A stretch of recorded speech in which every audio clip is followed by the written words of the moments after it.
যারা রাষ্ট্র ক্ষমতার চিন্তা ভাবনা করতেছেন তারা আলেম সমাজকে আরো কি করে ইন্দোনেশিয়াতে যেটা করছে, মালয়েশিয়াতে যেটা করছে, তুরস্কে যেটা করেছে সেইটাকে ফলো করে আমাদের ওয়েস্টার্ন কোনো আইডিয়া ফলো করে কোনো লাভ হবে না।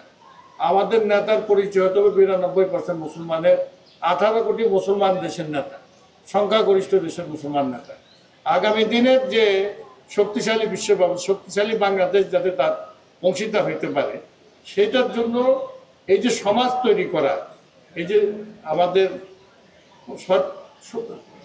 সৎ চরিত্রবান মা এবং তাদের পিছনে দাঁড়ানো, সেটার একত্র কি করে করা যায় এইটা নিয়ে রাজনীতিবিদদের চিন্তা ভাবনা করতে হবে।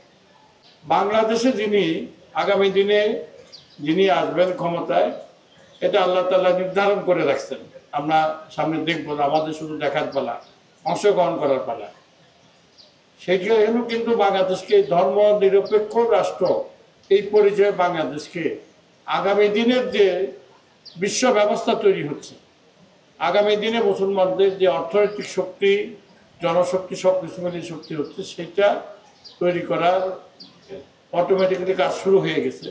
সেইখানে আমাদের স্থানটা হবে, আমরা একটা বিশ্বের 3য় বৃহৎ জনসংখ্যার মুসলিম রাষ্ট্র।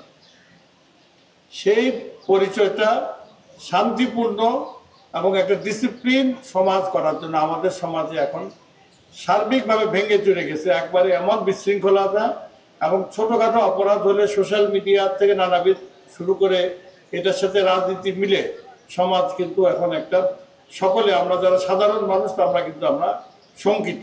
এই কিশোর গ্যাং থেকে শুরু করে নানাবিধভাবে দর্শনের কিচ্ছা কাহিনী থেকে শুরু করে এমন কোনো অপরাধ নাই যেখানে সমাজে এখন ব্যাপকতা লাভ করছে।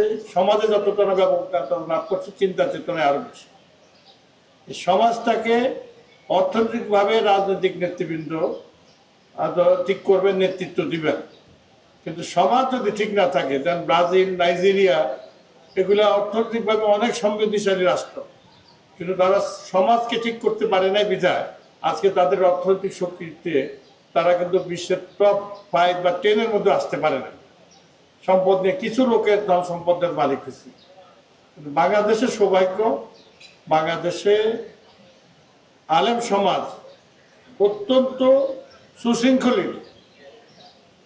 অন্তত 25%, আগে 20% ছিল, 25% জনগোষ্ঠীর কিন্তু একটা বিষয় দেখবার, লিল্লা বোর্ডিং থেকে শুরু করে অন্যান্য পড়াশোনার থেকে শুরু করে কিন্তু নানাবিধ কাজকর্মের দায়িত্বে কিন্তু আলেম সমাজ, সেটা যে সিলসিলারই হোক, তারা এই কাজটা করে যাচ্ছে। আমাদের সমাজে যাদের ফ্যামিলি তৈরি হতেছে, ফ্যামিলি কিন্তু মাদ্রাসায় যে মেয়েটা পড়তেছে, সে কিন্তু নিশ্চিতভাবে তার বিবাহ হইতেছে এবং একটা সংসার তৈরি করা মানে সমাজের জন্য সে একটা আদর্শ মানুষ তৈরি করে দিতেছে। অর্থনৈতিক উন্নয়ন সফল হবে না যতক্ষণ পর্যন্ত এই দুর্নীতি, এই বিভিন্ন ধরনের যে অনাচার হইতেছে, এগুলি দূর করা যায়। এগুলা দূর করার জন্য আমাদের যে আলেম সমাজ, এই দেশে কমপক্ষে ফরমালি 5 লক্ষ মসজিদ আছে, কয়েক লক্ষ কাজী আছে। 5 লক্ষ মসজিদের সাথে ইমাম মুয়াজ্জিন মিলে কত লক্ষ, সেটা হিসাব করেন। এই যে মাদ্রাসার, আলিয়া মাদ্রাসাতে 3 লক্ষ শিক্ষক, 70 লক্ষ ছাত্রছাত্রী আছে। এর বাইরে কওমি মাদ্রাসা, তাদের সঠিক সংখ্যা ঠাক বলতে পারেন, তাদের সংখ্যা লক্ষ লক্ষ।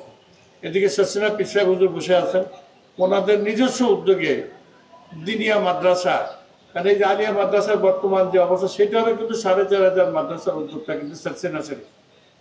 এই দিনিয়া মাদ্রাসা ওনারা শুরু করছেন মরুম, ইতিমধ্যে 5,000 কিন্তু এটা গতি লাভ করছে, এবং সেখানে কয়েক লক্ষ ছাত্রছাত্রী আছে। এবং এইটা একমাত্র এই দেশের আলেম সমাজ অত্যন্ত, শুধুমাত্র যে তারা পড়াশোনা করেছেন ক্লাসে না, আজকে অনেক আলেম বড় বড় সোশ্যাল ইনফ্লুয়েন্সার, তাদের ওয়াজ আমরা কারোটা পছন্দ করি, কারোটা অপছন্দ করি, কিন্তু তাদের কিন্তু লক্ষ লক্ষ ফলোয়িংস আছে। অনেক ইউটিউবার আছে, তাদের লক্ষ লক্ষ ফলোয়িংস আছে।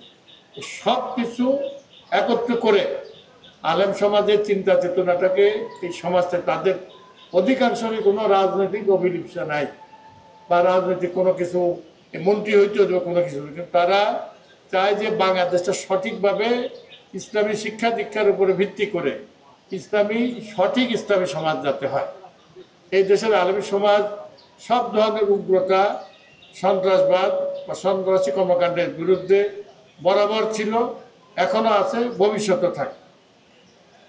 জমিয়তুল মুদারিসিন বাংলাদেশের এই 18,000 মাদ্রাসা, 3 লক্ষ শিক্ষক এবং 70